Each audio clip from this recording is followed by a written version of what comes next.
घर पर मेहमान के आते ही, सफ़र पर निकलते ही एक अच्छी चाय की तलाश शुरू हो जाती है। ऑफिस में काम से ब्रेक लेने का यह एक अच्छा बहाना होता है।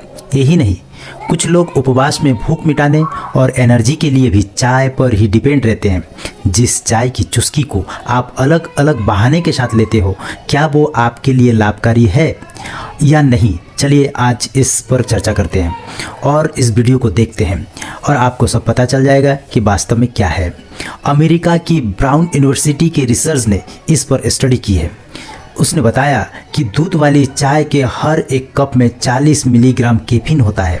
बहुत ज़्यादा चाय पीने से आप कैफीन के आदी हो सकते हो। इसकी वजह से किसी काम में फोकस कर पाना मुश्किल हो जाता है। इसे एक तरह का नशा भी मानते हैं। इसके बावजूद भी लोग चाय पी रहे हैं और धीरे धीरे अपने सेहत का नुकसान कर रहे हैं। आज हम चाय पीने से नुकसान के बारे में जानेंगे। सुबह बासी मुंह या उपवास में खाली पेट दूध वाली चाय पीने से कोई नुकसान पहुंच सकता है। खाली पेट चाय पीने से मेटाबॉलिक सिस्टम बिगड़ जाता है। इसी सिस्टम की वजह से हम लोग जो खाते पीते हैं उसको पचाकर ऊर्जा में बदलने का प्रोसेस होता है, जिसे मेटाबॉलिज्म कहते हैं। चाय पीने की वजह से नॉर्मल मेटाबॉलिक एक्टिविटी में रुकावट आ जाता है, जिससे कब्ज, पेट में ऐंठन की परेशानी हो सकता है। ऐसे में अगर आपको सुबह की चाय का आदत है तो आप एक काम कर सकते हैं कि चाय पीजिए, लेकिन कम मात्रा में और हल्का फुल्का उसके साथ कुछ ज़रूर खाएं। एक दिन में कितना चाय पीना चाहिए? हेल्थ लाइन के जो एक रिपोर्ट है उसके हिसाब से एक दिन में आप 1 या 2 कप चाय पी सकते हैं। अगर इससे ज़्यादा होगा तो कुछ ना कुछ आपके शरीर में परेशानी धीरे धीरे हो सकता है।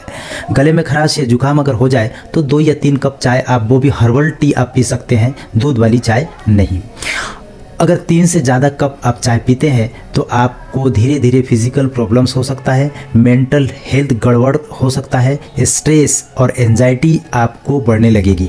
अर्थात आपको चाय कम पीना चाहिए। बहुत सारे लोग इस बातों पे तर्क करते हैं कि चाय पीने से क्या होगा, लेकिन अभी उनको समझ में नहीं आएगा। धीरे धीरे उनको समझ में आ जाएगा जब उनकी उम्र बढ़ने लगेंगे। ब्लड प्रेशर, अगर आप दूध वाली चाय पीते हो तो कोलेस्ट्रॉल और सैचुरेटेड फैट बढ़ जाता है। आपके जो आर्टरी है वो सिकुड़ जाता है और ब्लड प्रेशर का लेवल बढ़ सकता है।